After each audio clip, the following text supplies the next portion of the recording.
স্কুলে গেলে বাচ্চারা বলতেই পারে, ম্যাডাম আপনাকে তো টিভিতে দেখছিলাম আপনার চাকরি চলে গেছিল, হ্যাঁ আপনি কি টাকা দিয়ে চাকরি পেয়েছিলেন, জিজ্ঞেস করতেই পারে।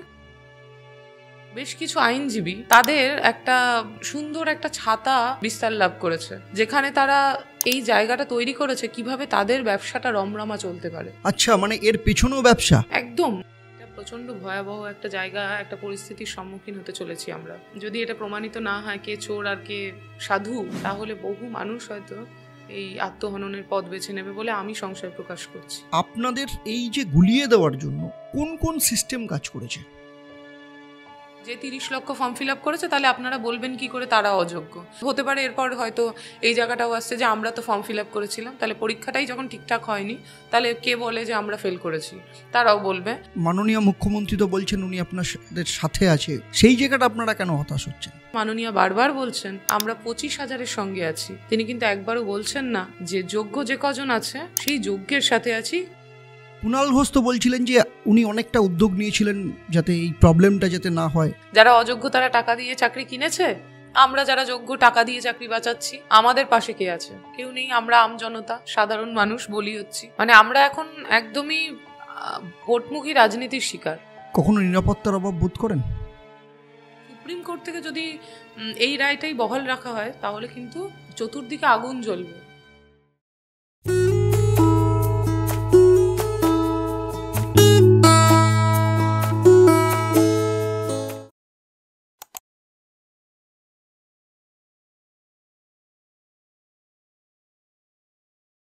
নমস্কার, দ্য দেবদত্ত শোয়ে আপনাদের সবাইকে স্বাগত জানাই। এসএসসি অর্থাৎ স্কুল সার্ভিস কমিশন এমন একটা অর্গানাইজেশন যারা ঠিক করে সমাজ গড়ার কারিগরদের অর্থাৎ শিক্ষকদের। সেই এসএসসি যখন শোনা যায় দুর্নীতিগ্রস্ত হয়ে গেছে, সুতরাং সেখান থেকে যে সমাজ গড়ার কারিগর নিযুক্ত হবে তাদের মধ্যে কিছু অংশ দুর্নীতিগ্রস্ত থাকবে, সেটা তো ভাবাই স্বাভাবিক।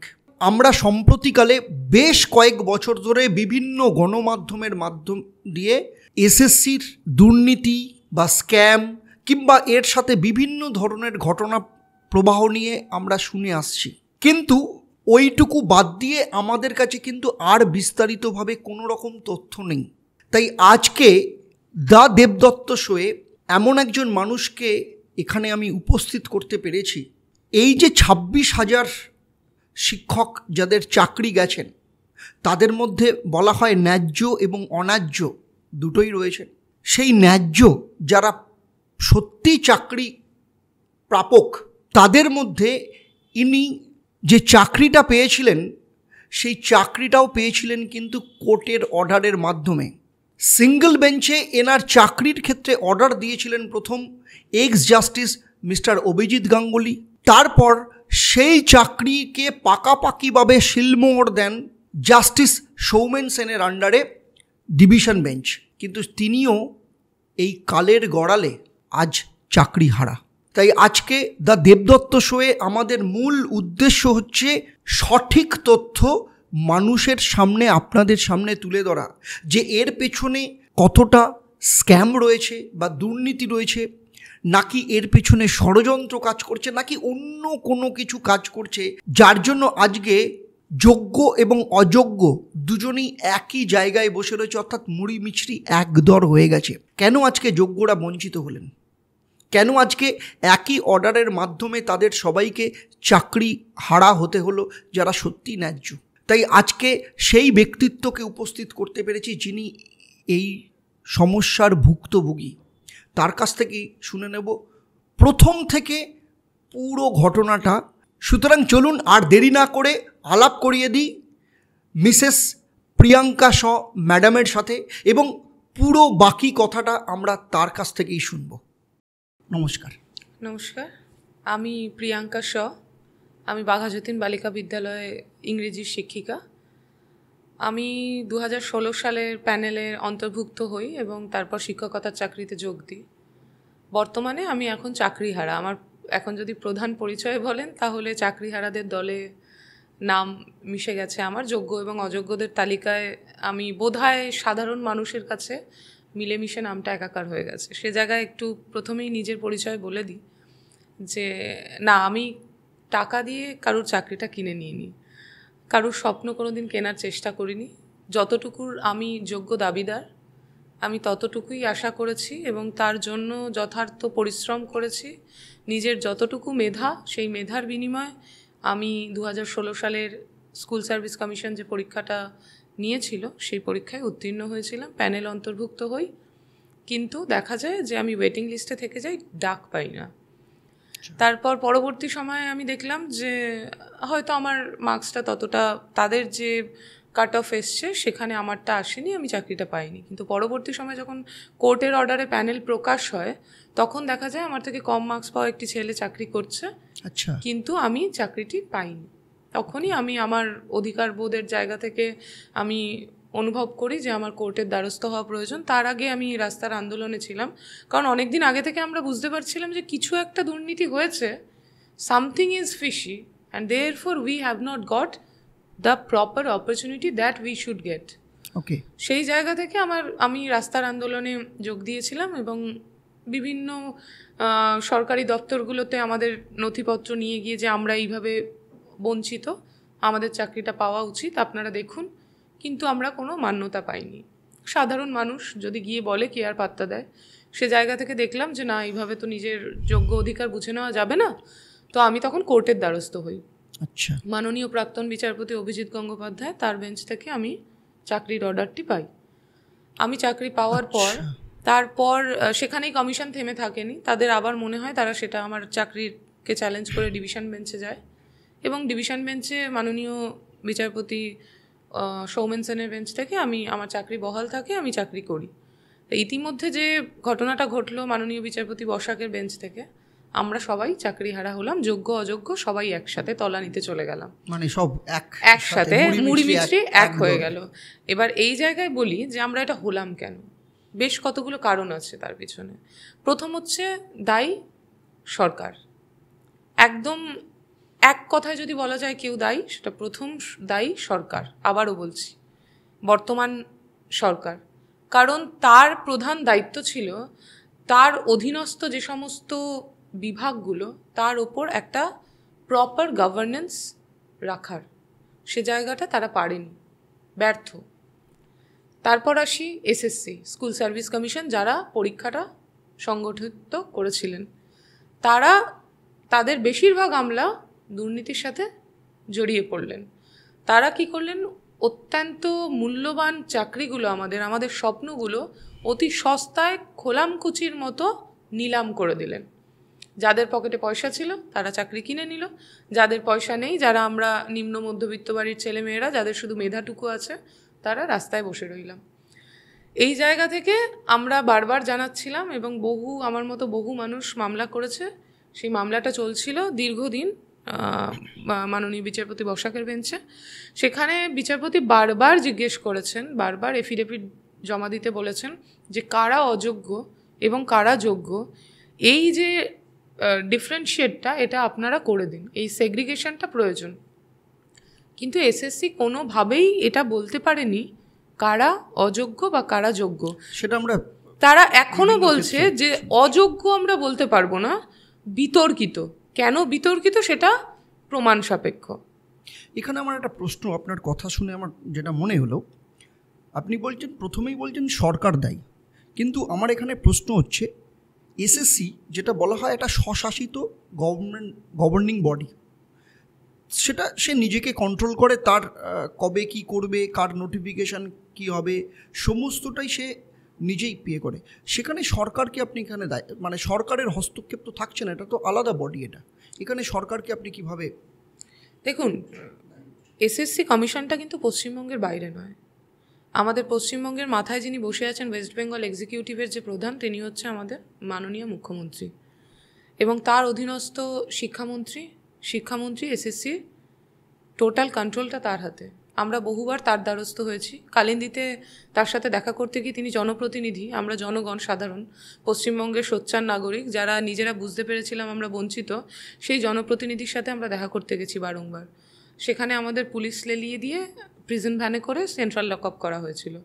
তার মনে হয়নি যে শিক্ষিত জনগণ যারা বলছে তারা বঞ্চিত, তাদের গ্রিভেন্সটা কি আমার শোনা দরকার, তার তখন মনে হয়নি। তিনি যদি তখন আলোকপাত করতেন আমাদের বিষয়বস্তুতে, তাহলে হয়তো এসএসসিকে কন্ট্রোল করা সম্ভব হতো, বা এসএসসির যে দুর্নীতিগ্রস্ত আমলারা তাদের ওপর একটা টোটাল কন্ট্রোল তারা রাখতে পারতো। কিন্তু তারা সেই সদিচ্ছা প্রকাশই করেনি, বরং এই দুর্নীতিটাকে অনেকাংশে আমল দিতে প্রস্তুত, যার জন্য মাননীয় বারবার বলছেন আমরা 25,000-এর সঙ্গে আছি। তিনি কিন্তু একবারও বলছেন না যে যোগ্য যে কজন আছে সেটা যদি 19,000 হয়, 18,000 হয় বা 20,000 হয়, সেই যোগ্যের সাথে আছি, কোনো অযোগ্যকে আমরা রেয়াদ করব না। এই কথাটা কিন্তু আমরা বারবার প্রত্যাশা করেছিলাম, কিন্তু শুনতে পাইনি মাননীয়। এখানে আপনার একটা কথা বলি, আপনার হয়তো মনে থাকবে যখন বামফ্রন্ট ছিল তখন একটা কথা বলা হতো, বিশেষ করে অনিল বিশ্বাস এবং তার যুগ, সেই সময় শিক্ষাক্ষেত্রে অনিলায়ন, শিক্ষাক্ষেত্রে প্রত্যেকটা ইঞ্চিতে আলিমুদ্দিন স্ট্রিট থেকে বিভিন্ন লোককে ডিপ্লয় করা হতো। এবং বিভিন্ন ক্ষেত্রে আপনি যখন ইউনিভার্সিটিতে, আপনি বলছিলেন আপনি ইউনিভার্সিটিতে, এবং আপনি ইউনিভার্সিটিতে আপনার ক্যাম্পাসেই এমন অনেক প্রফেসরদের সেই সময় দেখবেন যারা হয়তো ক্লাস করার থেকেও বেশি ফুল টাইম পার্টি হোল্ডার ছিল। কিন্তু আজকের দিনে কি আপনার কি মনে হয় সেই অনিলায়ন বা আজকের দিনে দাঁড়িয়ে সেই রকম জায়গাটা রয়েছে? কারণ এসএসসিকে কিন্তু স্বশাসিত বডি হিসেবে এখানে কিন্তু ট্রিট করা হয়েছে, আলাদা করা হয়েছে। আপনি যে প্রশ্নটা করলেন সেক্ষেত্রে প্রফেসরদের কথা বললেন। প্রথম কথা, তারা এতটাই সিনিয়র যে তাদের ক্ষেত্রটা, যে তারা কিভাবে এমপ্যানেলড হয়েছিলেন, কিভাবে প্রফেসর হয়েছেন, তাহলে অনেক ইতিহাস ঘাটতে হয়। সে জায়গায় না গিয়ে বলি যে পড়তে গিয়ে কখনো এটা বোধ করিনি যে তার মধ্যে কেউ অযোগ্য। এবার কেউ যদি ধরুন পার্টির কারোর যদি কোনো রাজনৈতিক মতাদর্শ থাকে, সে যদি পার্টি করে, সেটাতে কোনো আপত্তি আছে বলে আমার মনে হয় না, কারণ তাতে কিন্তু তার যোগ্যতা নিয়ে কোনো প্রশ্ন ওঠে না। হতেই পারে যে সে যোগ্য না, আমি যোগ্যতার কথা বলছি না, আমি বলছি শিক্ষা জগতের ওপর সরকারের ক্ষমতা বসানো বা হাত বসানো, যেটা আমরা অনিলায়ন কথাটা শিক্ষা জগতের ক্ষেত্রে একটা মানে প্রচলিত কথা। আজকের দিনে দাঁড়িয়ে আপনার কি মনে হয় সেই জায়গাটা রয়েছে? আপনি কি ফিল করেন যে এসএসসির ওপর এসএসসিকে পুরো কন্ট্রোল করা বা শিক্ষাক্ষেত্রে সমস্ত জায়গাকে এটা তো একদমই নেই, মানে কন্ট্রোলটা তো নেই। মানে না, কন্ট্রোল মানে ইন দ্য সেন্স হচ্ছে কি হবে, কি করব, মানে আমি যদি বলি সকালবেলা উঠতে এসএসসি উঠবে, যদি বলি বসতে এসএসসি বসবে, কোন লোক এসএসসিতে বসবে, কোন লোক কি করবে, যেটা সেই সময় অনিলায়নের কথাটা ছিল। আজকের কি মনে হয় যে অতটা পরিমাণের কন্ট্রোলড ভাই, মানে ওই জায়গাটাতে কি মিসইউজ করে এসএসসি কে? বা দেখুন, আমি যেটা বলি সেটা হচ্ছে যে আমরা দেখুন, করাপশন সবসময় আছে, ভারতবর্ষ করাপশন মুক্ত হতে পারেনি। সবাই বলে যে zero tolerance to corruption, but still এটা সম্ভব হয়নি। আগেও দেখেছি, এখন তো দেখতেই পাচ্ছি কাউকে আমরা ক্লিন চিট দিতে পারি না। এবার সাধারণ মানুষ সবসময় বঞ্চিত থাকে।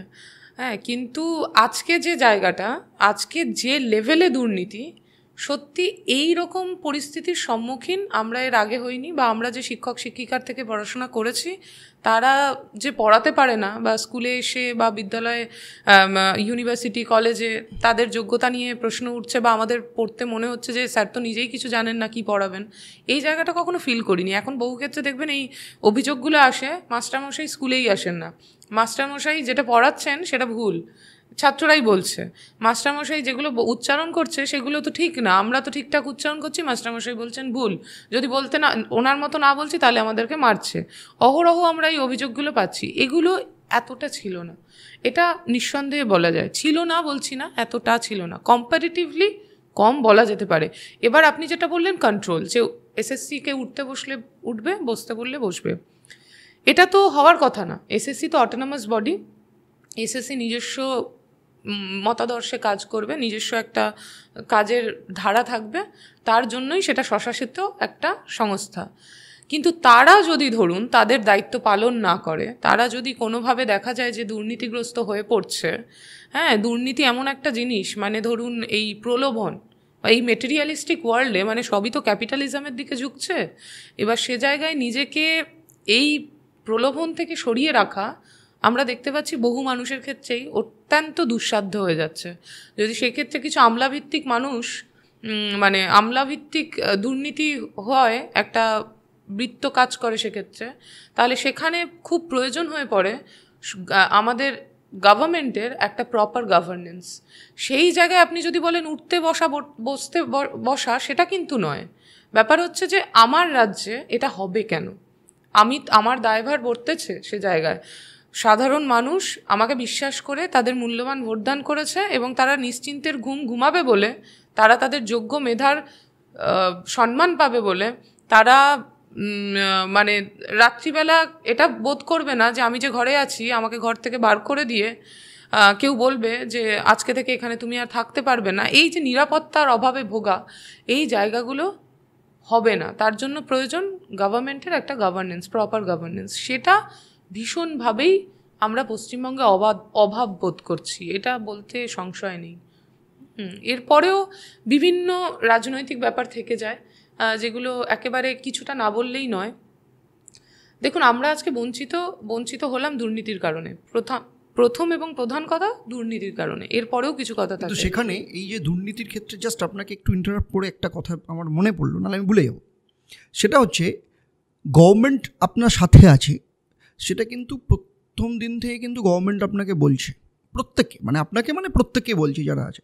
এবং সেই কারণে কিন্তু গতকাল কিন্তু স্যালারি কিন্তু প্রত্যেকের অ্যাকাউন্টে, যতটা আমরা সংবাদ মাধ্যমে জেনেছি যে প্রত্যেকের অ্যাকাউন্টে ক্রেডিট হয়েছে। এইটা সম্পর্কে আপনার কি বক্তব্য? না দেখুন, আমরা তো সেই কাজটা করেছি, মানে এপ্রিল মাস অবধি আমরা স্কুলে গেছি, এখন সামার ভ্যাকেশন চলছে।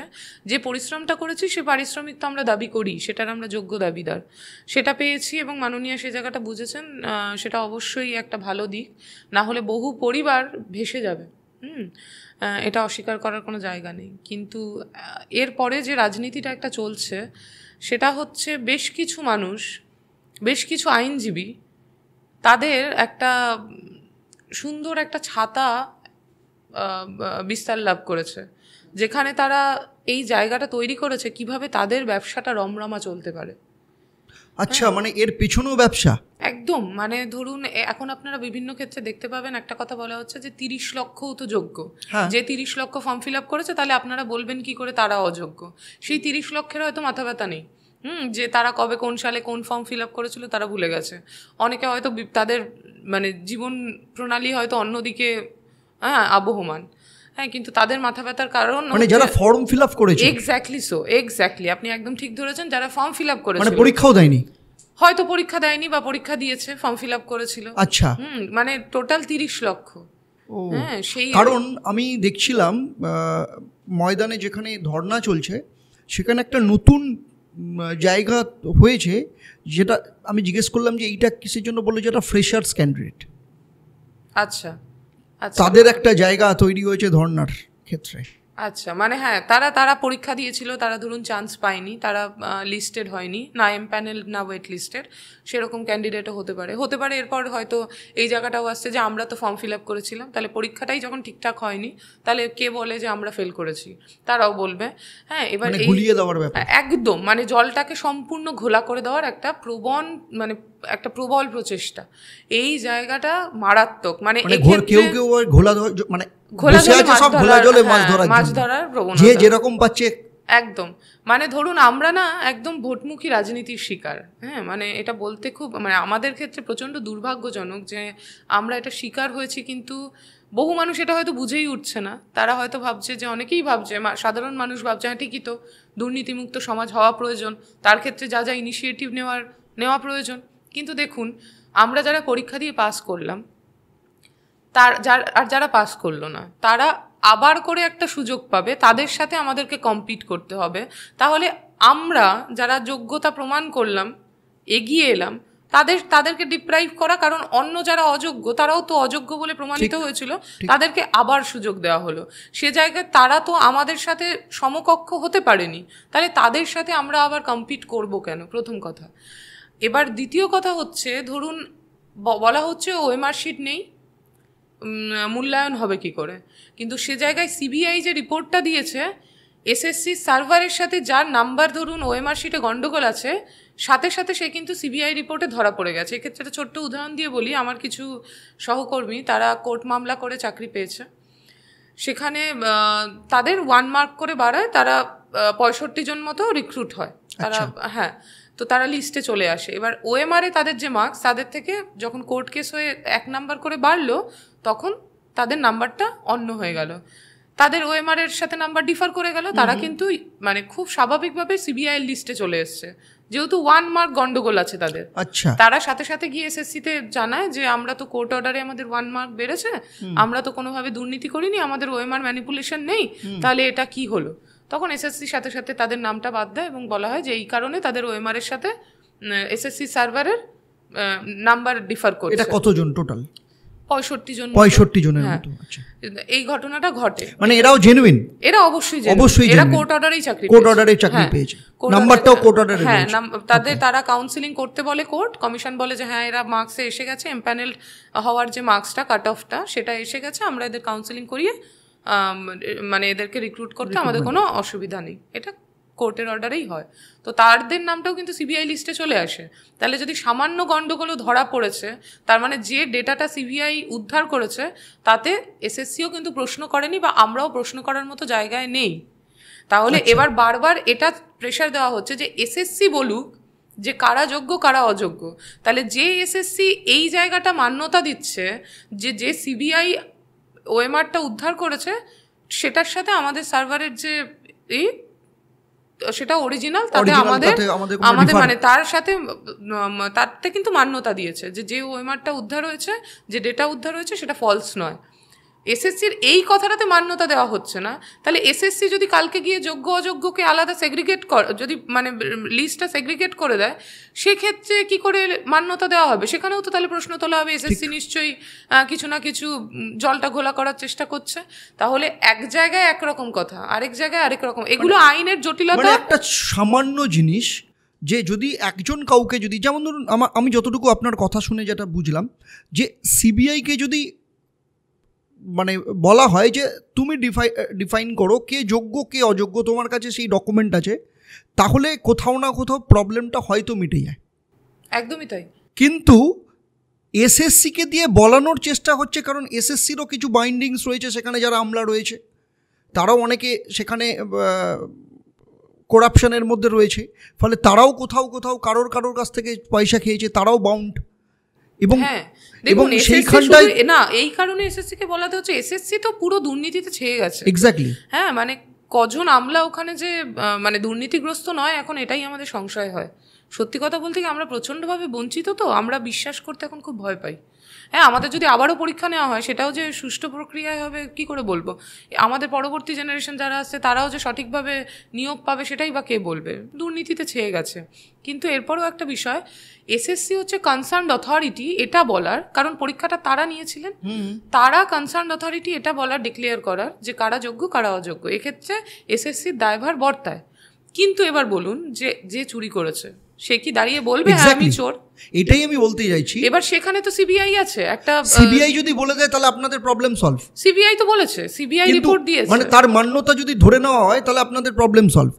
কিন্তু আইনের মারপ্যাচে তার মান্যতা ধরা হচ্ছে না, বারবার এসএসসির কোর্টে বল ঠেলে দেওয়া হচ্ছে যাতে প্রবলেমটাকে লিঙ্গার করা যায়। না, এসএসসি কে তো বলতে হবেই, এসএসসি কে যোগ্য অযোগ্যের লিস্ট দিতেই হবে, কারণ এসএসসি পরীক্ষা নিয়েছে।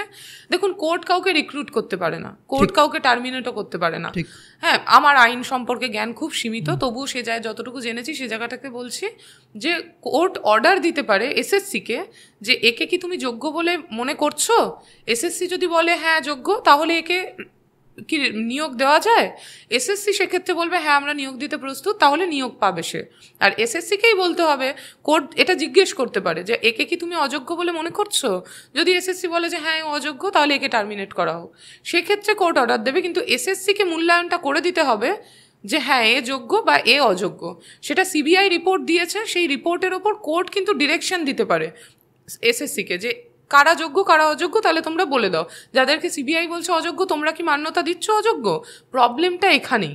এসএসসি কিন্তু এই জায়গাটাই প্রথম থেকে বিভ্রান্ত করার চেষ্টা করছে যে এরা অযোগ্য কিনা। বারবার একটা কথা পরিষ্কার করে বলছে না, বারবারই বলা হচ্ছে এরা বিতর্কিত। বলছে ধরুন এরকম কিছু জিনিস আমরা জানতে পেরেছি, গোটা মেরিট লিস্টটা দেখলে বুঝতে পারবেন 53 মার্কসের ছড়াছড়ি। যে 3 পেয়েছে 53টা একটা নাম্বার ধরে নেওয়া হয়েছিল, একটা ডিজিট, যে এই মার্কসটা দিলে ইন্টারভিউ এবং একাডেমিক্স মিলিয়ে মোটামুটি সে এমপ্যানেলড হয়ে যাবে। ঠিক আছে, এবার যে ধরুন 3 পেয়েছে, 4 পেয়েছে, 1 পেয়েছে, 0 পেয়েছে, তার মার্কসও 53। আচ্ছা, এবার কেউ কেউ আবার এমন আছে ধরুন 40 পেয়েছে, 45 পেয়েছে, তাদের কনফিডেন্স ছিল না যে তারা চাকরিটা পাবে। তারা মনে করেছে যে না, সহজ পন্থা অবলম্বন করি, কিছু টাকা পয়সা দিয়ে দিই বাবা, যদি খারাপও হয় আমি বেরিয়ে যাবো। সেখানেও 53।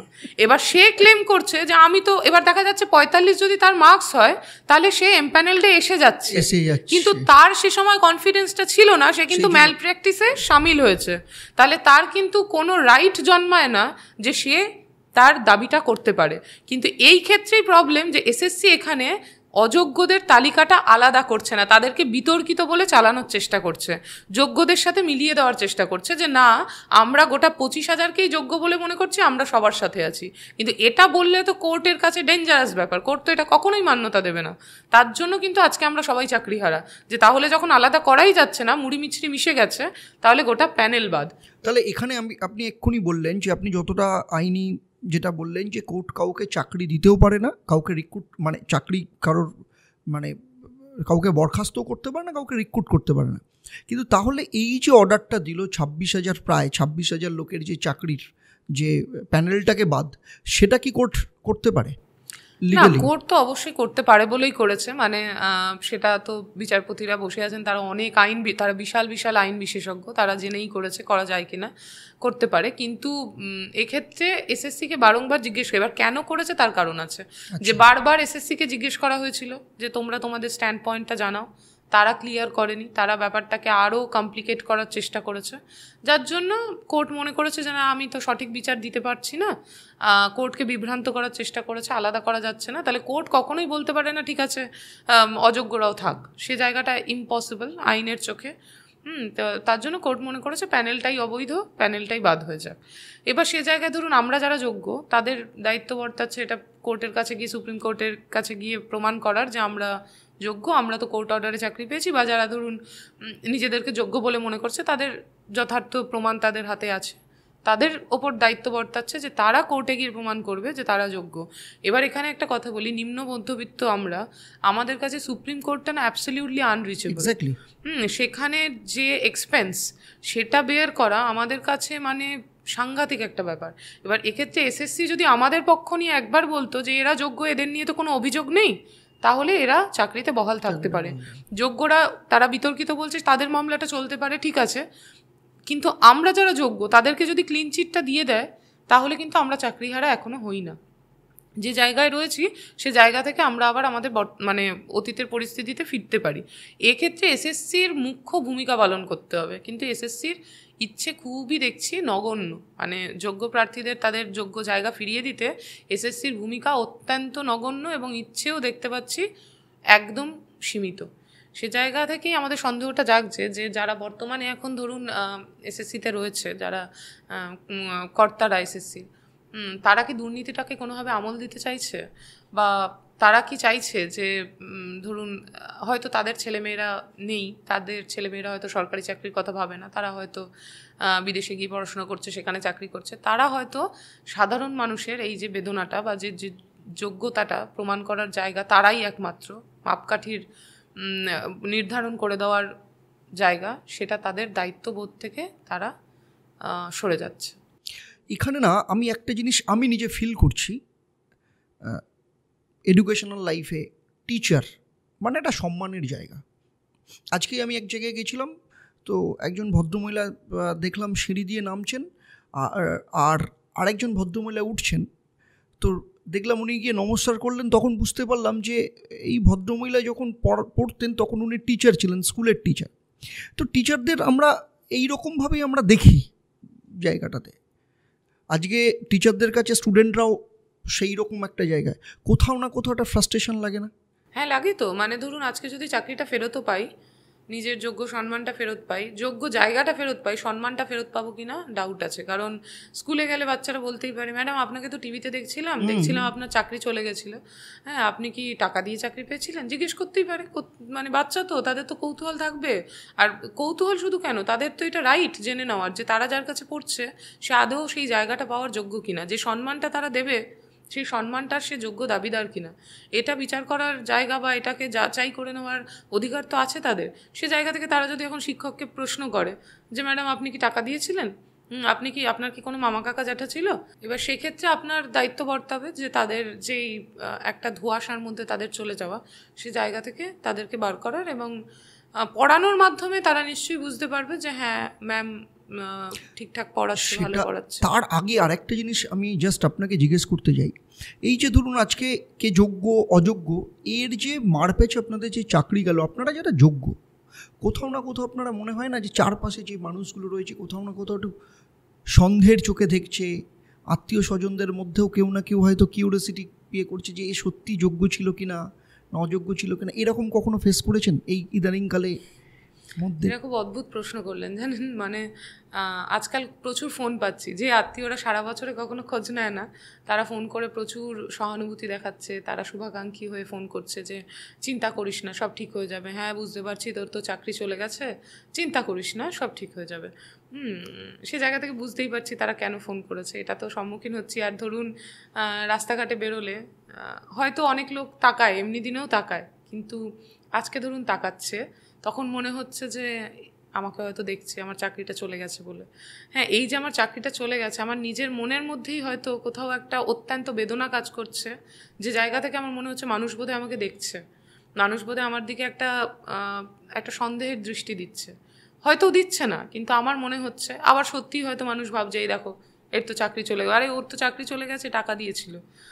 সেটা হচ্ছে, এর তো মানে এটা আমাদের পাওয়া একটা সেরা উপহার বলতে পারেন, সরকার এবং এসএসসির দেওয়া একটা অত্যন্ত মূল্যবান সম্মান, যেটা আমাদের তকমা দিয়ে দেওয়া হয়েছে। আমরা সেই ভেজাল মাস্টার মশাই আর কি, হ্যাঁ সেই দলে নাম লিখিয়ে ফেলেছি, চাকরি চলে গেছে। এবার কে যোগ্য কে অযোগ্য সেটা তো প্রমাণিত হবে পরে, কিন্তু এখন তো অযোগ্য, চাকরি চলে গেছে। সত্যি খুব প্যাথেটিক। হঠাৎ করে আপনারা তো মানে ভাবতেও পারেননি, মানে কোর্টের রায়টা আসার আগে কি কখনো ইন্ডিকেট পাচ্ছিলেন যে এরকম ঘটনা ঘটতে পারে? না না, আমরা তো ভাবতেই পারিনি। আমরা তো কোর্ট অর্ডারে জয়েন করেছি, ধরুন যে অর্ডারটা হয়েছে সেটাও একটা ডিভিশন বেঞ্চ থেকে হয়েছে, আমার তো ডিভিশন বেঞ্চেরও অর্ডার ছিল। হ্যাঁ, সিঙ্গেল বেঞ্চ ডিভিশন বেঞ্চ করে আমি চাকরি করছি, আমি তো স্বপ্নেও কল্পনা করিনি যে আমার চাকরিটা চলে যাবে। অ্যাটলিস্ট মানে কোর্ট অর্ডারগুলো তো থাকার কথা, সেটাও থাকেনি, মানে গোটা প্যানেল বাদ, মানে সব বাদ। শুধু একজন আছে হিউম্যানিটেরিয়ান গ্রাউন্ড, যেটা সোমা দাস ক্যান্সার পেশেন্ট, তার চাকরিটা বহাল আছে, বাকি আমাদের সবার বাদ। এটা তো স্বপ্নেও ভাবিনি যে এটা হবে, কিন্তু হয়েছে। এই যে বললেন চোর চোর করে রাখছে, এটা ওই যে বললাম একটা অমূল্য সম্পদ যা আমরা পেয়েছি বর্তমান সরকার এবং বর্তমানে এসএসসির থেকে। এটা তো কিছু করার নেই, মানে যে চোর না তাকেও শুনতে হবে, যে চোর সে তো শুনছে। ধরুন কথায় বলে পেটে খেলে পিঠে সয়। হ্যাঁ, তো যে ধরুন সত্যি চুরি করেছে, তার হয়তো মনে হচ্ছে যে হ্যাঁ এখন ভাবছে সে যে সত্যি এটা করেছিলাম, ধরা পড়ে গেলাম, যাকে করেছি আর কি করা যাবে, চোর বলছে।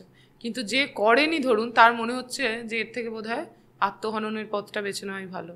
হ্যাঁ, এটা প্রচণ্ড ভয়াবহ একটা জায়গা, একটা পরিস্থিতির সম্মুখীন হতে চলেছি আমরা, যেখানে দাঁড়িয়ে যদি এটা প্রমাণিত না হয় কে চোর আর কে সাধু, এই জায়গাটা যদি আলাদা করা না যায়, তাহলে বহু মানুষ হয়তো এই আত্মহননের পথ বেছে নেবে বলে আমি সংশয় প্রকাশ করছি।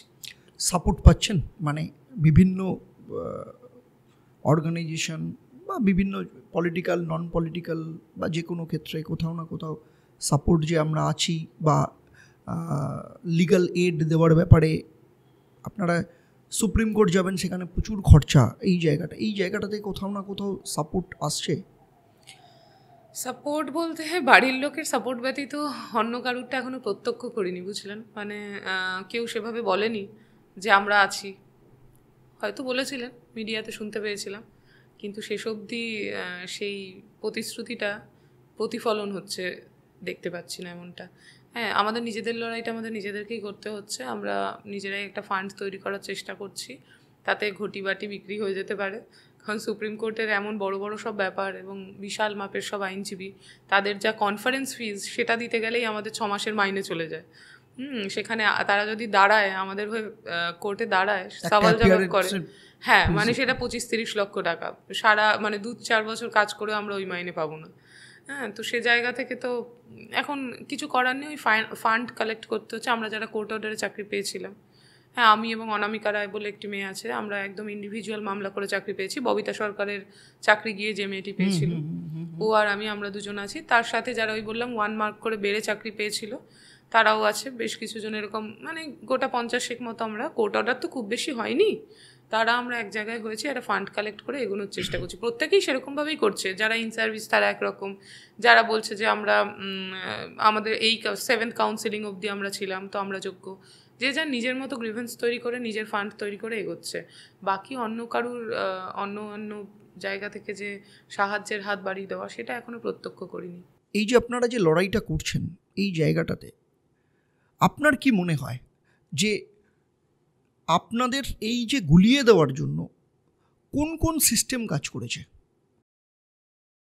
এটা একটা খুব ইম্পর্ট্যান্ট কোয়েশ্চেন করলেন, কোন কোন সিস্টেম। প্রথম বলবো, আগেও বলেছি, government. Second of all SSC, এবং মোস্ট ইম্পর্টেন্টলি যাদের উপর সব থেকে আস্থা রেখে আমরা দুর্নীতির কথা বলতে গেছিলাম, সেই সমস্ত আইনজীবীরা যারা আমাদেরকে চাকরিটা পাওয়াতে সাহায্য করেছিল। এখন দেখতে পাচ্ছি যে তারা প্যানেল ক্যান্সেলেশনের জন্য তাদের চিন্তা বেশি। হ্যাঁ, সে জায়গায় তারা চাইছে প্যানেলটা ক্যান্সেল হয়ে যাক, এত দুর্নীতি হয়েছে, প্যানেল ক্যান্সেল হয়ে যাক। কিন্তু তারা কিন্তু কেউই সলিউশনের দিকে এগোতে প্রস্তুত নয়।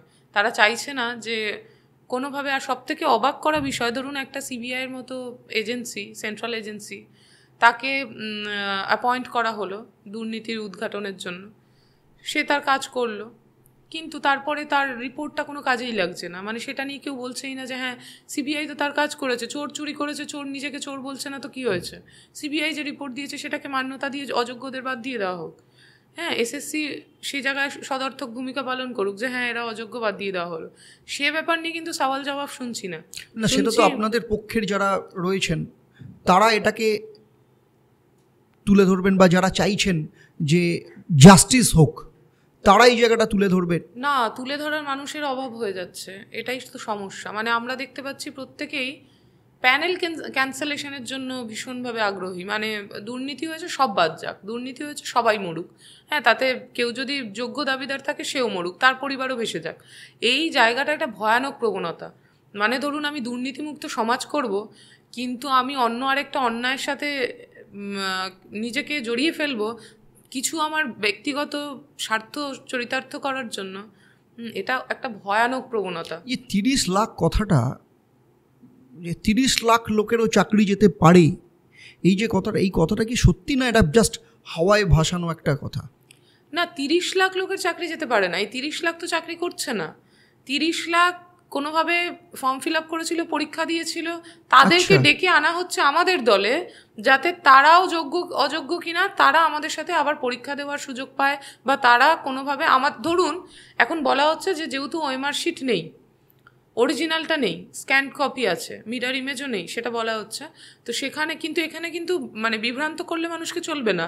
এসএসসি কিন্তু এটা মান্যতা দিয়েছে যে সিবিআই যে ওএমআরের ডেটা যেটা উদ্ধার করেছে সেটা কিন্তু ভ্যালিড, সেটা কিন্তু এসএসসি মান্যতা দিয়েছে। সুতরাং এই জায়গাটায় কিন্তু আমরা একটা আমাদের যোগ্যতা প্রমাণ করার জায়গা পাচ্ছি, যেখানে যদি সেটার যদি রিইভ্যালুয়েট হয়, তাহলে আমরা যারা যোগ্য, যারা সাদা খাতা জমা দিইনি, যে মেধার ভিত্তিতে এসেছিলাম, তাদেরটা কিন্তু আবারও প্রমাণিত হয়ে যাবে। সেটা হোক না, সেটা হলে কোনো অসুবিধা নেই। কিন্তু ধরুন ধরে নিই আপনি বিশাল বড় আইনজীবী, আপনার সময় ধরে নিলাম আপনি ক্ল্যাট দিয়ে এসেছিলেন, দুর্ধর্ষ রেজাল্ট করেছিলেন, হ্যাঁ, কিন্তু এখন আপনি ধরুন 10 বছর প্র্যাকটিস করছেন, পড়াশোনার সাথে আপনার আর সেরকম সম্পর্ক নেই, কিন্তু আইনজীবী পেশার ক্ষেত্রে যা যা প্রয়োজনীয় তার সমস্ত কিছুর সাথে আপনার সম্পর্ক আছে। আপনি কি আজকে গ্যারেন্টি দিয়ে বলতে পারবেন হ্যাঁ ক্ল্যাটে আমি একই রেজাল্ট করব?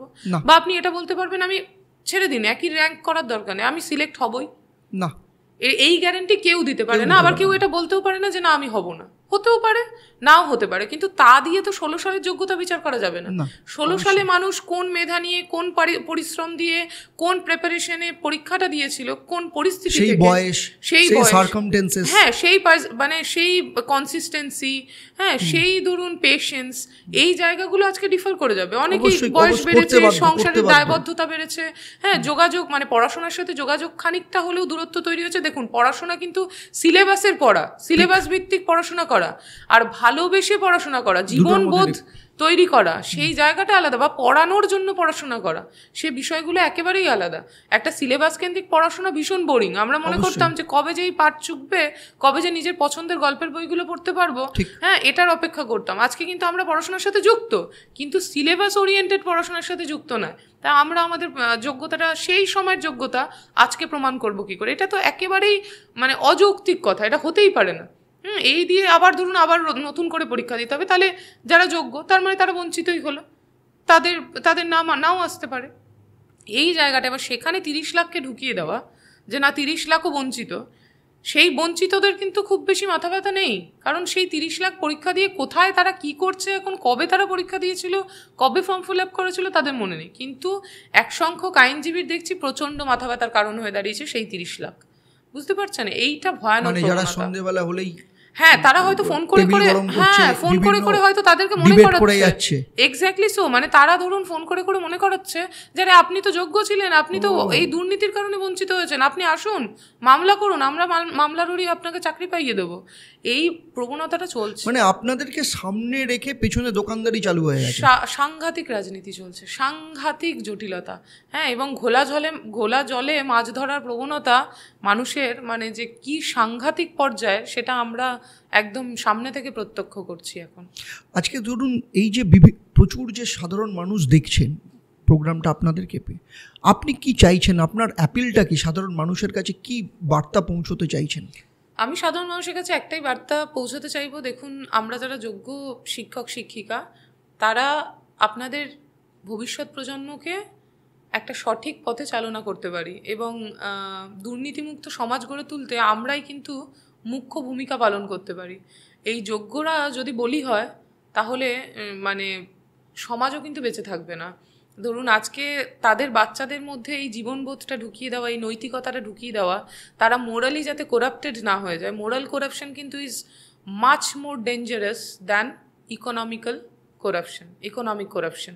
সে জায়গা থেকে আমরা এটাই বলতে পারি যে আমরা ওই নৈতিকতার জায়গাটা তাদের ছেলেমেয়ের আমরাই কিন্তু তৈরি করব।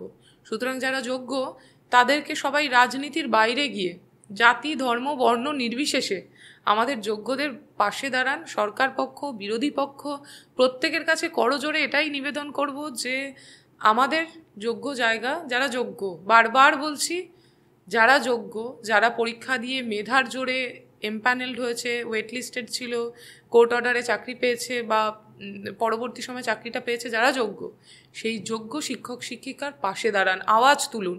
আজকে আপনি ভাবছেন যে আপনার বাড়ির লোকের তো কিছু সমস্যা নেই, আপনার মাথা ব্যথার কারণ না, কিন্তু কালকে কিন্তু আপনার সাথেও এটা হতে পারে। কারণ দুর্নীতি যে পর্যায়ে ছড়িয়ে পড়েছে, প্রতিটা সেক্টরে ঢুকে পড়েছে দুর্নীতির এই বিষটা। আজকে যদি আপনি আওয়াজ না তোলেন, কালকে কিন্তু আপনার ঘরেও ঠকঠক করবে এই দুর্নীতির দানব। হ্যাঁ, সে জায়গা থেকে আপনারা প্রত্যেকে জেগে উঠুন, আমাদের পাশে দাঁড়ান। এখানে আরেকটা আমার আমার একটা প্রশ্ন করতে আপনাকে ইচ্ছে করছে, যেটা হচ্ছে মাঝখানে যে কথাটা আসছিল যে জাস্টিস গাঙ্গুলি যখন ছিলেন তখন উনি যে একটা রায় দিয়েছিলেন, উনি পার্টিকুলার বোধহয় এসএসসিকে বলেছিলেন 5000 সামথিং কতজন লোক আছে তাদেরকে চাকরির বরখাস্ত করেছিলেন, যাতে আপনারা যারা যোগ্য রয়েছেন তারা চাকরিটা যাতে বেঁচে যায়। উনি সিঙ্গল বেঞ্চে অর্ডার দিয়েছিলেন, এটা কি ঠিক? হ্যাঁ, একদমই তো তাই হওয়া উচিত ছিল। মানে ওনার ওটা কি হয়েছিল, এবং সেটা পরবর্তী ক্ষেত্রে সরকার কি সেটাকে অপোজ করে ডিভিশন বেঞ্চ থেকে স্টে অর্ডার নিয়ে আসে, এরকম কিছু ব্যাপার? হ্যাঁ, একদমই, মানে এটাই তো হয়েছিল। মানে মাননীয় প্রাক্তন বিচারপতি অভিজিৎ গঙ্গোপাধ্যায়, মানে উনি যে চেষ্টাটা করেছিলেন সেটা অতুলনীয়। মানে তিনি চেষ্টা করেছিলেন যোগ্যরা যাতে থাকে এবং অযোগ্যরা বাদ চলে যায়।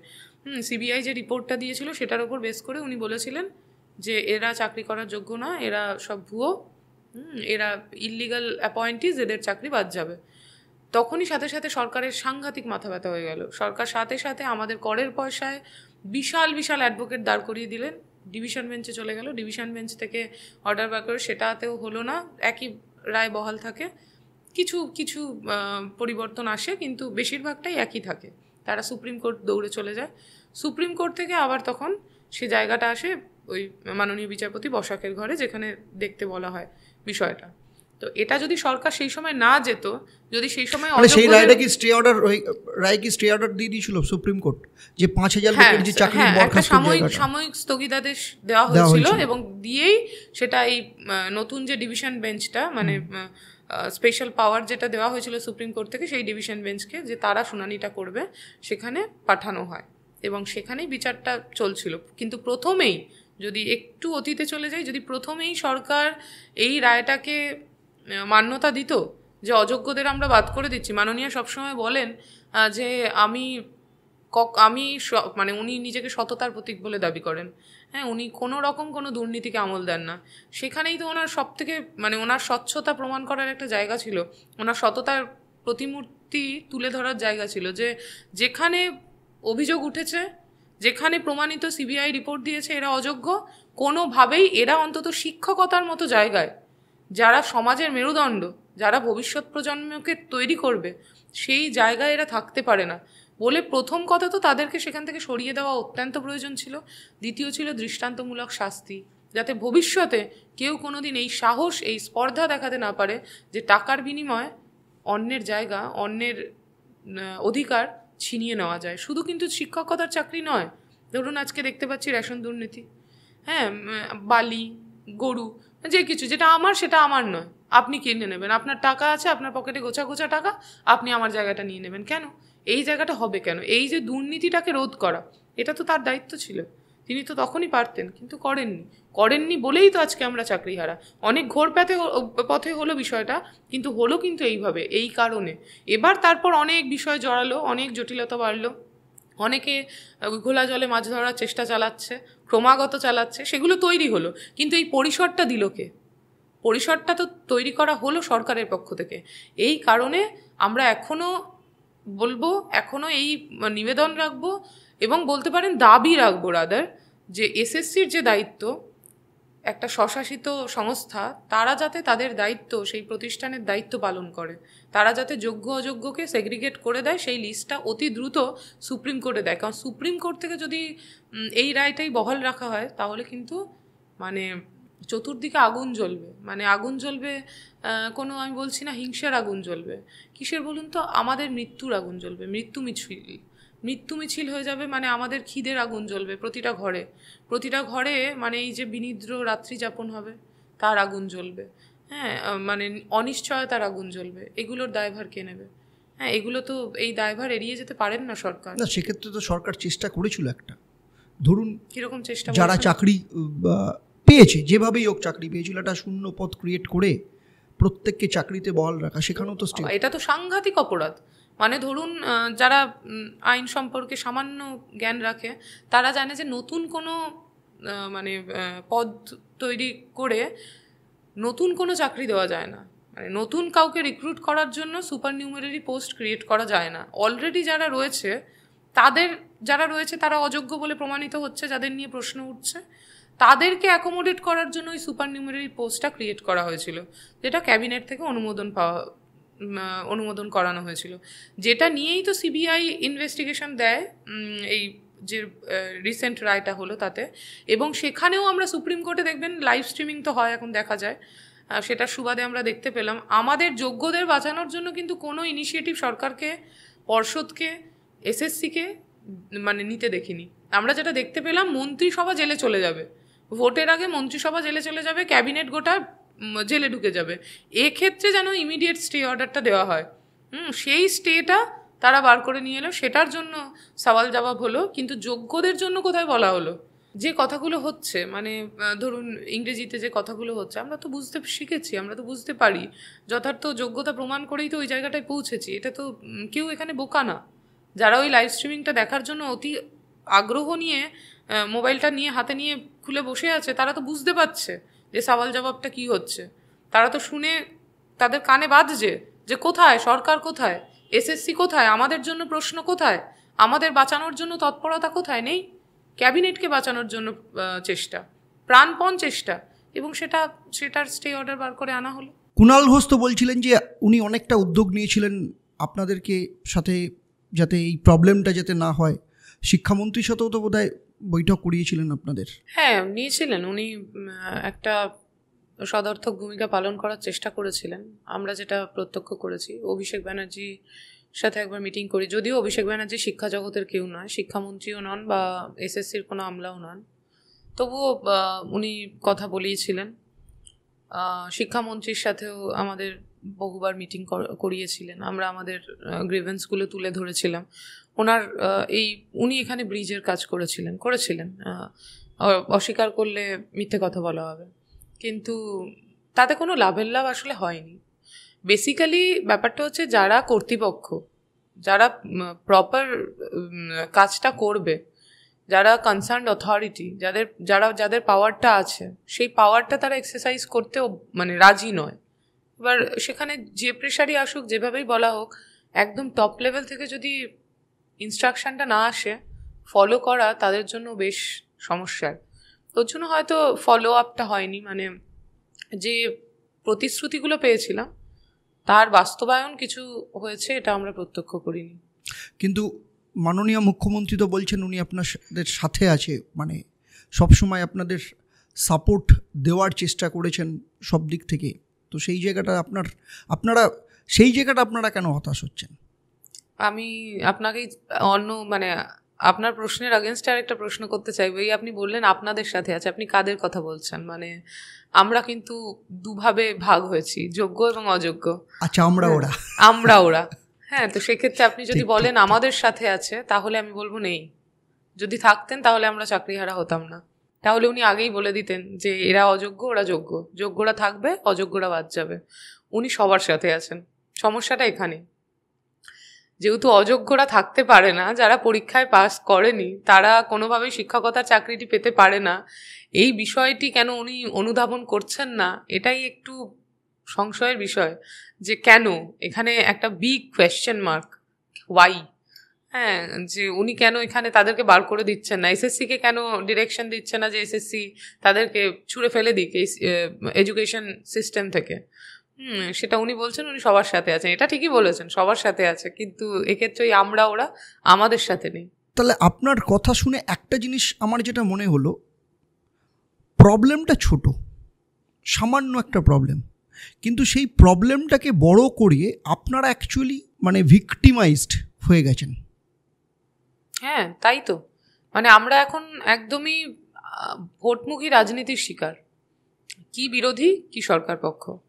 বিরোধীরাও এখানে বলছেন একটা খানিকটা তো আছেই। তারা ধরুন এই যে আমাদেরকে যে বলা হয়েছিল যে প্রত্যেকে আমাদের সাথে আছে, আমরা ইনফ্যাক্ট আমাদের আন্দোলন মঞ্চে দেখতাম তারা আসছেন, কিন্তু আমরা ওখান থেকেই তো উঠে আসা মানুষ, আমরা তো ওখান থেকেই কোর্টে মামলা করে চাকরি পেয়েছি, যোগ্যতা প্রমাণ করেছি।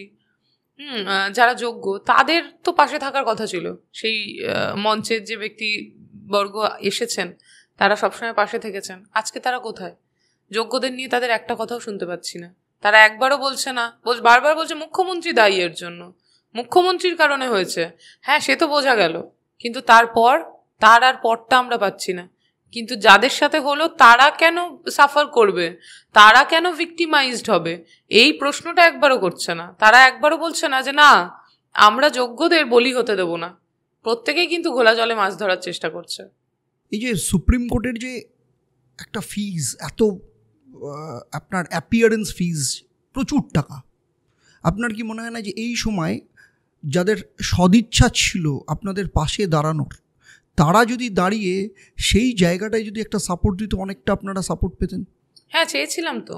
আমরা বেশ কিছু মানুষের সাথে যোগাযোগ করার চেষ্টাও করেছিলাম। হ্যাঁ, কিন্তু যোগাযোগ করার চেষ্টা করলেও তাদের দিক থেকে কোনো রেসিপ্রোকেশন পাইনি। সে জায়গায় আমরা ব্যর্থ। ওই যে বললাম, নিজেদের ঘটিবাটি বিক্রি করে এখন আমরা প্রস্তুত হচ্ছি, কোমর বাঁধছি যে উচ্চতর আদালতে গিয়ে নিজেদের যোগ্যতা প্রমাণ করব। হ্যাঁ, এখনও মনে করি যে ন্যায় বিচার হয়, বিচারালয় রয়েছে, সেখানে গেলে হয়তো বিচারটা সঠিকই পাবো, সেই আশা রেখে ঘটিবাটি বিক্রি করব বলে সবাই লাইন দিয়েছি। কিন্তু যদি তারা পাশে দাঁড়াতেন, যদি তাদের দিক থেকে সেই অ্যাসিস্ট্যান্সটা পেতাম, তাহলে আমাদের কিন্তু আমি 18 মাস চাকরি করেছি, মাত্র ক টাকা মাইনে পেয়েছি, ক টাকা সঞ্চয় আমার। সেখানে দাঁড়িয়ে তার 3 গুণ খরচা হবে আমার সুপ্রিম কোর্টে একজন অ্যাডভোকেটকে অ্যাপয়েন্ট করতে, কোথা থেকে পাবো? হ্যাঁ, ধরুন সামান্য সোনা গয়না যেটুকু আছে, হ্যাঁ, সেটুকু দিয়েই মানে গলার কানের সব বিক্রি করে এখন সুপ্রিম কোর্টে মামলা লড়তে হবে। কিন্তু এখানে বলুন যোগ্য আর অযোগ্যদের মানে আমরা কি মূল্য পেলাম আলাদা করে? যারা অযোগ্য তারা টাকা দিয়ে চাকরি কিনেছে, আমরা যারা যোগ্য টাকা দিয়ে চাকরি বাঁচাচ্ছি। আমাদের পাশে কে আছে? কেউ নেই। আমরা আম জনতা, সাধারণ মানুষ বলি হচ্ছি। হ্যাঁ, তো সুতরাং এই জায়গায় পরিষ্কার বলতে পারি যে আমরা ভোটমুখী রাজনীতির শিকার, এ বলতে কোনো সন্দেহ নেই। আপনার কি মনে হয় এই লড়াইয়ের শেষ কোথায়? এই লড়াইয়ের শেষ, আমরা যারা যোগ্য, আমরা আমাদের লড়াই করছি, আমরা আমাদের যোগ্যতা প্রমাণ করব, আমাদের অধিকার ফিরিয়ে আনবো, এই বিশ্বাস রেখে এগোচ্ছি। এবং অনেকে আছে আমাদেরকে ডিমোরালাইজ করার চেষ্টা করছে, কিচ্ছু হবে না, প্যানেল থাকলে আপনাদের থাকবে, হ্যাঁ আপনারা একাকী কিছু করতে পারবেন না। কিন্তু আপনারা কি আলাদা? আমরা তো আলাদাই। আমরা তো প্রথম থেকেই সেগ্রিগেটেড। আমরা তো কোনো দুর্নীতি করিনি, আমরা তো টাকা দিয়ে চাকরি কিনিনি, সাদা ওএমআর জমা দিইনি। আমাদেরটা সব কিছু ভেরিফাই করে কোর্ট মনে করেছে যে এরা চাকরি পাওয়ার যোগ্য, কমিশনকে ডিরেক্ট করেছে, কমিশনের সুপারভিশনে আমরা চাকরিতে জয়েন করেছি, কমিশনও মান্যতা দিয়েছে, হ্যাঁ এদের চাকরি দেওয়া যায়, আমরা যোগ্য বলে মনে করছি, আমরা চাকরি দিতে প্রস্তুত, আমরা চাকরি পেয়েছি। আমরা প্রথম, আমাদের জয়েনিংটাই তো আলাদা। তাহলে আমরা তো সেখানে সুপ্রিম কোর্টে গেলে আমাদের যোগ্যতা প্রমাণ করতে খুব বেশি কষ্ট হবে বলে আমরা মনে করছি না। কারণ আইন তো আইনের পথে চলে, আইন তো রাজনীতি করে না, আইন তো রাজনীতি বোঝে না। আমরা সেটাতেই বিশ্বাস করি, ভারতীয় নাগরিক, সংবিধানের প্রতি আমাদের চরম আস্থা, সবার উপরে আমাদের সংবিধান। হ্যাঁ, সেই সংবিধানকে রক্ষার দায়িত্বে বসে আছে সুপ্রিম কোর্টের বিচারপতিরা, বিভিন্ন বিচারপতি, হাইকোর্টের বিচারপতিরা, তাদের ওপর তো আমাদের আস্থা অগাধ। আমি তো জুডিশিয়ারির ইন্টারভেনশনেই আমার দ্বিতীয় জীবন ফিরে পেয়েছি, আমার জুডিশিয়ারির ওপর চরম আস্থা। সেখানে সুপ্রিম কোর্টের বিচারপতির কাছ থেকে ন্যায় বিচার পাবো এই আশা তো রাখি, শেষ অবধি লড়বো। আন্দোলনে এসেছি, রাস্তার আন্দোলনে প্রচুর মার খেয়েছি, রাত কাটিয়েছি লকআপে, সেসব অভিজ্ঞতা সঞ্চয় করেছি, অভিজ্ঞতা আছে। এত সহজে হাল ছেড়ে দেওয়ার মানুষ তো আমরা, মানে শুরু থেকেই লড়াইটা ছিল, শুরু থেকে লড়াই চাকরি চলছে পাওয়ার একদম, মানে শুরু থেকে একদম লড়াই চলছে, চলবে। এবং জানেন তো, মানে আমরা না, আমাদের মেরুদণ্ডটা খুব সোজা হয়ে গেছে। দুর্নীতির বিরুদ্ধে আমরা মুখ খুলতে শিখে গেছি। তো আমরা অন্তত পরিস্থিতির শিকার হয়েই বলুন বা নিজের অধিকার বুঝে নিতেই বলুন, আমরা শিখে ফেলেছি যে দুর্নীতির বিরুদ্ধে কিভাবে রুখে দাঁড়াতে হয়। তাই অন্য কেউ, যাদের এই দায়িত্ব, যারা জনপ্রতিনিধি, তারা যদি তাদের যথার্থ দায়িত্ব পালন নাও করেন, আমরা কিন্তু রুখে দাঁড়াবো। কারণ আমরা একবার এটা শিখে ফেলেছি।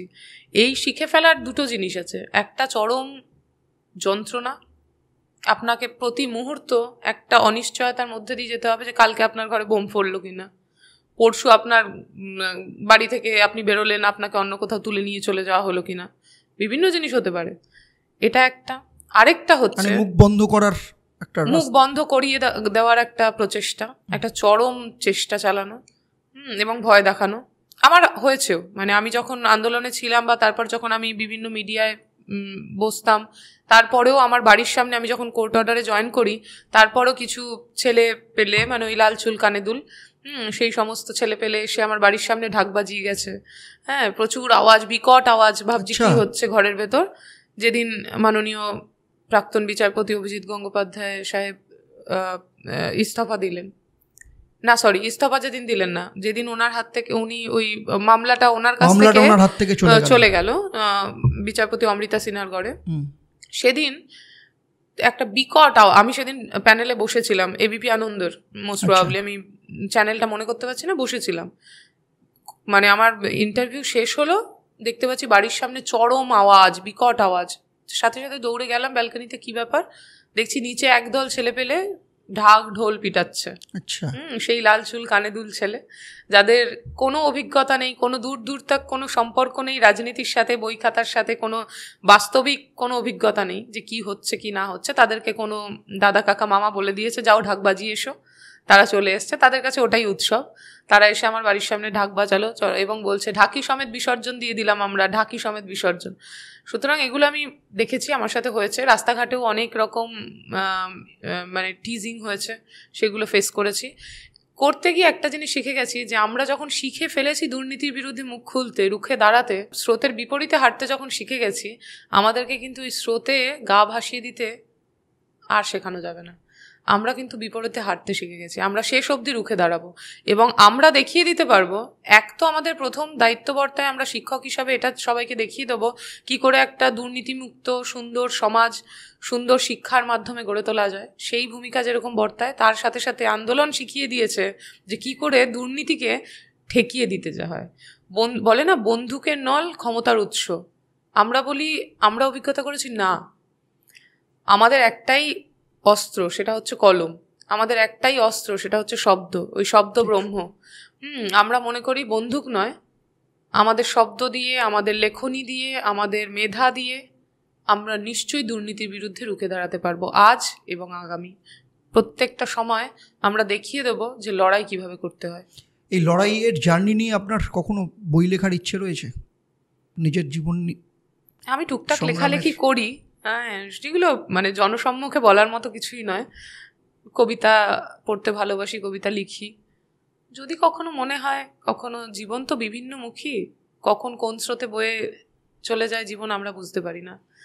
হ্যাঁ, সেই যদি কখনো জীবনের হাতছানি পাই, যদি বিবেকবোধ, যদি মন মানসিকতা সাথ দেয়, তাহলে অবশ্যই লিখব। কখনো নিরাপত্তার অভাব বোধ করেন? করেছি। যখন লকআপে থেকেছি তখন করেছি, যখন পুলিশের মার খেয়েছি তখন করেছি। মানে এই আন্দোলন করতে গিয়ে? আচ্ছা। নিজের যোগ্যতার কথা বলতে গিয়ে যখন দেখেছি পুলিশ ধমকাচ্ছে, তখন মনে হয়েছে যে মানে এরা পুলিশ নাকি এরা দলদাস। তারপর ধরুন যখন আন্দোলন করছি, কোর্টে যাচ্ছি, কোর্টটা তো ওপেন কোর্ট, সবাই গিয়ে শুনতে পারে, ঠিক। কিন্তু আমরা দেখেছি আমাদের মুখগুলো এমনভাবে কিছু মানুষের, আমরা যারা সামনেই থাকতাম, সামনের সারিতে থেকে লড়াই করতাম, তাদেরকে দেখতে পেলেই পুলিশ তুলে নিত। আচ্ছা। আমরা কোর্ট অবধি পৌঁছাতেই পারতাম না। ও, কোর্টে আগেই গেটে আমাদেরকে পুলিশ বলতো কি আছে, কি মামলা আপনার, কেন এসছেন, কিসের জন্য, কেন, মানে এগুলো ফেস করেছেন? কেন আসবো না, আমাদের তো মামলা চলছে। আপনার কোন মামলা? আমার এসএসসিটাই তো আমার মামলা, এসএসসির যত মামলা চলছে আমাদের মামলা, আমরা যাবো না মানে? না, আপনারা যেতে পারবেন না, কোনোভাবেই যাওয়া যাবে না। হ্যাঁ, আমাদের কোর্টে ঢুকতে দেওয়া। এবার যদি বেশি কথা বলো, ইনি বেশি কথা বলছে নাকি, আগে গাড়িতে তোলো। বিধানসভায় কথা বলতে গেছি, মন্ত্রীরা ঢুকেছেন, মিটিং চলছে, বেরোলে আমরা হাতে আমাদের চিঠি নিয়ে দাঁড়িয়ে আছি, আমাদের অভিযোগ নিয়ে দাঁড়িয়ে আছি যে আমরা তুলে দেবো যে এইভাবে বঞ্চিত, আপনারা কাইন্ডলি দেখুন। দাঁড়িয়ে আছি, হঠাৎ করে কি ব্যাপার, এখানে জমায়েত কিসের? জমায়েত নয় কিন্তু, 2-3 জন। কি জন্য দাঁড়িয়ে আছেন? হ্যাঁ, আমরা স্যারদের সাথে একটু কথা বলবো। জনপ্রতিনিধি, জনগণের কথা শুনবেন, অসুবিধা কি আছে? আমরা তো কোনো কেওয়াস করতে আসিনি। আমরা দাঁড়িয়ে আছি। টিচার? তখন আমরা টিচার নই, তখন আমরা চাকরি প্রার্থী। আচ্ছা, প্রার্থী। আজ আমি শিক্ষিকা বলে দাবি করতে পারি, আমি চাকরিটা পেয়েছি, তখন আমি চাকরি প্রার্থী। তো সে জায়গা থেকে আমাদের গ্রিভেন্সগুলো তুলে ধরবো, দাঁড়িয়ে আছি। পুলিশ বললো গাড়িতে তোলো। এই গাড়িতে তোলে, প্রথমে বলে চলে যান, এখানে কথা হবে না, যান চলে যান। কেন? মানে আমাদের অন্যায়টা কি, অপরাধটা কি বলুন? হ্যাঁ, তারা বলবেন না, কোনো কথা বলতে তারা প্রস্তুত নয়, কিন্তু তাদের একটাই কথা, গাড়িতে তুলুন। এই বেশি কথা বলছে, গাড়িতে ওঠান। নিরাপত্তার অভাব বোধ করেছি। তখন মনে হতো যে আমি তো এই পশ্চিমবঙ্গের একজন নাগরিক, আমার নিরাপত্তা কোথায়? হ্যাঁ, আমার কেন বাক স্বাধীনতা থাকবে না? আমি কেন বলতে পারবো না? আমি তো অসাংবিধানিক কথা কিছু বলছি না, আমি তো আমার ন্যায্য অধিকারের দাবি তুলে ধরছি মাত্র। তাহলে আমাকে কেন জেলে যেতে হবে? কিন্তু দেখুন, আজকে যারা দুর্নীতি করেছে, দুর্নীতিকে আমল দিয়েছে এবং দুর্নীতিকে একটা প্রশস্ত পরিসর তৈরি করে দিয়েছে যাতে দুর্নীতিটা বেঁচে থাকতে পারে, দুর্নীতির আয়ু বাড়াতে একদম যথার্থ ভূমিকা পালন করছে আজও, তারা কিন্তু বহাল তবিয়াতে ঘুরে বেড়াচ্ছে। কিন্তু আমরা নিজেদের যোগ্য অধিকারের কথা বলতে গিয়ে জেল খেটেছি। সুতরাং সেটা নিয়ে দুঃখ নেই, সেটা নিয়ে গর্ব আছে, আন্দোলন করার গর্ব আছে যে নিজের অধিকার সম্পর্কে আমি সোচ্চার, আমি ছিনিয়ে নিয়ে এসেছি, আগামী দিনেও নেব, এই বিশ্বাস রাখি। না, এখন এমনি আশপাশে এই যে ধরুন বাড়ি থেকে বেরোচ্ছেন, প্রতিদিন যে মুভ করছেন, সেই সময় কি কোথাও কখনো ভয় কাজ করে যে কোথাও কিছু হতে পারে বা কিছু ঘটে যেতে পারে? হতেই পারে, ভয় কাজ করে না, মনে হয় না তা না, হতেই পারে। ধরুন যেগুলো যার যার দিকের দোষ, যেগুলো মনে করি, যেগুলো বলা প্রয়োজন, সরকার পক্ষের হতে পারে, অন্যান্যদের হতে পারে, বলি তো। এবার সে জায়গা থেকে হতেই পারে কারোর আক্রোশের শিকার হতে পারি, হতেই পারি, তা বলে ভয় পাই না। ভয় পেলে আর আন্দোলন করতে যেতাম না। ভয় জিনিসটা ঠিক এখন আর কাজ করে না। আপনার কথা শুনতে শুনতে শুধু আমি নয়, যারা শুনছেন তারা প্রত্যেকেই ডেফিনেটলি মন প্রাণ দিয়ে সমস্ত দিক থেকে আপনাদের সাথে অবশ্যই রয়েছে এবং আরও বেশি করে থাকবেন তারা, আমি জানি সেই জায়গাটা রয়েছে। এবং শুধু তাই নয়, প্রতিনিয়ত ভগবানের কাছে প্রার্থনা করি যে ওই যে যেটা কথাটা বললেন, সংবিধান সত্যমেব জয়তে, একদম অবশ্যই সত্যের জয় হোক। আপনারা প্রত্যেকে আপনার ন্যায্য অধিকার ফিরে পান। যে লড়াইটা দিয়ে শুরু করেছিলেন সেই লড়াইয়ের জিত অবশ্যই আপনাদের হবে, সেটাই আশা করছি। শুধু তাই নয়, তার সাথে সাথে এটাও আশা করব, যেদিন আপনি লড়াই করে জিতে আসবেন দেবদত্ত শোয়ে আবার আপনাকে আমরা পাবো। সেদিন অনেক বেশি নিয়ে অনেক কিছু নিয়ে সেদিন আলোচনা করব। অসংখ্য ধন্যবাদ। এটা প্রার্থনা করবেন যাতে আমরা, শুধু আমি নই, আন্দোলন শিখিয়েছে আমি কথা বলে না, আন্দোলন আমাদের কথা বলে। আমরা যারা যোগ্য, তাই আমরা যাতে আমাদের যোগ্য অধিকারটা ফিরে পেতে পারি, সকলে একসাথে যাতে শেষ হাসিটা হাসতে পারি, অবশ্যই এই প্রার্থনা করবেন। আপনাদের সকলের প্রার্থনা নিশ্চয়ই আমাদের সংঘবদ্ধ লড়াইয়ের একটা আশানুরূপ ফল এনে দেবে। নমস্কার। হ্যাঁ, নমস্কার।